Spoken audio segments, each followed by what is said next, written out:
आपल्याला जास्त जाणवलं की गाव किती महत्वाचं आहे. पण खूप वर्षांपासून गावातला माणूस शहरात जातो, शहरातला माणूस गावात येतो. म्हणजे माझं कोणीतरी आहे, मी शहरात जातो, तिथं गावातला माणूस जातो. चित्र फक्त तुमच्या डोळ्यासमोर आणा आणि शहरातला माणूस गावाकडे येतो, गावात जत्रा आहे किंवा मुक आहे किंवा लग्न किंवा भेटायला आला. ह्या दोन माणसांचं चित्र तुमच्या डोळ्यासमोर आणा.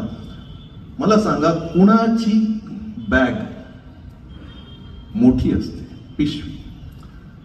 शहरातल्या माणसाची बॅग मोठी असते, पण त्यात त्याचे कपडे असतात, त्याचे बूट असतात, त्याचं अमुक काय सामान असतं, त्याचं जॅकेट असतं. गावातल्या माणसाची बॅग, पिशवी तुलनेने छोटी असते, पण त्याच्यात एखादा सदरा असतो आणि टहाळ, ज्वारी, तूप, मेथीचे लाडू,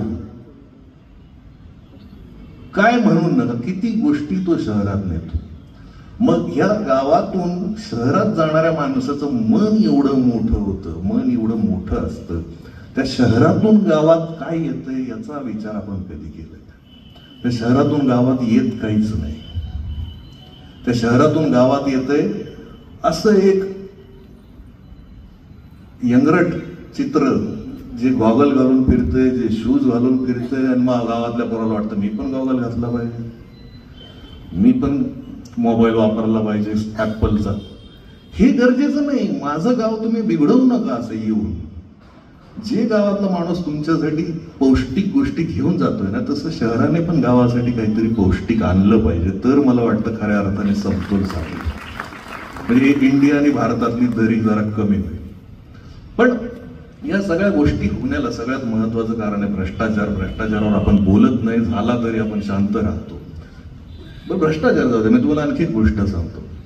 म्हणजे आपल्याकडे लहानपणीपासून पोरांना खेळायची सवय असते आणि पैशाची पण बरेच मुलं खेळतात. आता काय नाही तर चिल्लर पडली खेळत बसतात पोरं, तोंडात घाल, अमुक वर उडवून. आणि हे पैसे तोंडात टाकून खेळता खेळता बंटी 5-6 वर्षाचा ते पैसे घेतो गिळून, आठ्याने गिळून घेतो. आता हे बऱ्याच उघडतं, तुम्हाला माहित असेल. पोरं पैसे गिळतात, पोरं पैसे गिळतात. तिथे नाही, सगळ्यात डेंजर काय असतं, पैसे ज्याने गिळले ते पोरं शांत असतं. त्या पोराचे आईबाप बघण्यासारखे असतात. बंटीने आठाने गिळले, बंटी ती बाई शेजार पाजार सगळीकडे बोंबा बॉम्ब करून लागते. बंटीने आठाने गिळले. शेजारी पाजारी भलते सलते सल्ले देतात. त्याला अमुक करा, उलटा धरा, अमुक करा, पोटात दाबा, हे करा, ते करा. आपल्याकडे सगळे डॉक्टर होतात ना लगेच. शेजारी पाजारी ही सगळ्यात भयंकर जमात, अर्धे दहशतवादी, रिकामे सल्ले देणारे. तर हे सगळं चालू आहे. मग बंटीच्या पप्पाला बोलवतात ऑफिसमध्ये फोन करून, बंटीने पैसे गिळले, बंटीने आठाने गिळले. पप्पा पळत येतोय, आई रडते, पप्पाला रडू यायला लागतं. काय करायचं? सगळे परेशान. डॉक्टरकडे नेताना आई जोरात मध्येच गळा काढते की म्हणते पोटबीट कापावं लागलं.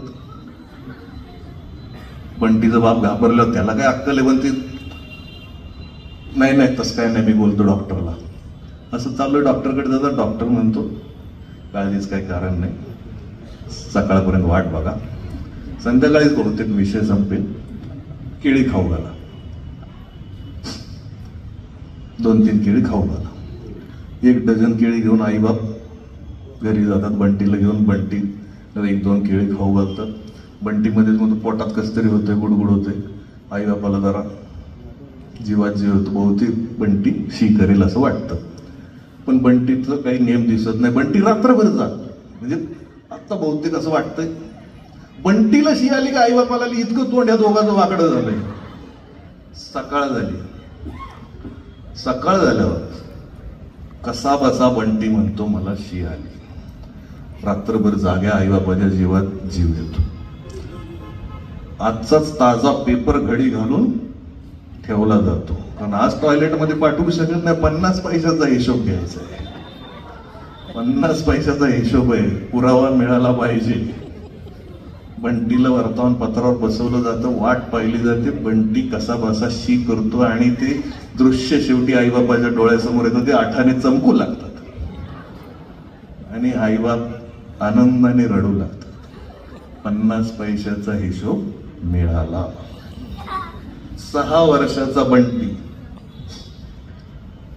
26 वर्षाचा होतो.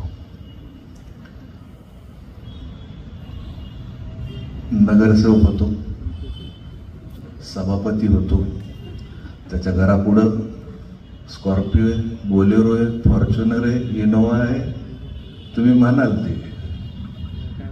आणि बंटीच्या घरात 50 लाख तर सोफ्यावरच पडलेले आहेत, म्हणाल तेवढे पैसे आहेत. पण या पूर्ण वर्षात 5 कोटी असू द्या, 50 कोटी असू द्या, नाही तर 50 लाख असू द्या, 6 वर्षाचा असताना ज्या बंटीने 50 पैसे खाल्ले गिळले, त्याच्यासाठी रात्रभर रडणारे आईबाप त्यांनी 50 लाख कुठून आले म्हणून एकदाही विचारत नाहीत, म्हणून भ्रष्टाचार संपत नाही. ते 50 लाख आले कुठून, आलाय का, तुझी लायकी काय आम्हाला माहिती आहे ना, तू 50 कोटी आणले कुठून, हा प्रश्न जोपर्यंत आईबाप विचारत नाही तोपर्यंत या देशातला भ्रष्टाचार संपत नाही. हा प्रश्न आपण जनतेने कुणी विचारूचा काही उपयोग नाही. भ्रष्टाचार करणाऱ्याच्या आईबापाने विचारला पाहिजे की रडलोय ना आम्ही 50 पैसे गिळले म्हणून, मग आता का तोंड बंद झाली. हे आपल्याकडे होत नाही, म्हणून आपल्याकडे ही व्यवस्था, ही दुरावस्था आहे आपली. आणि हे सगळं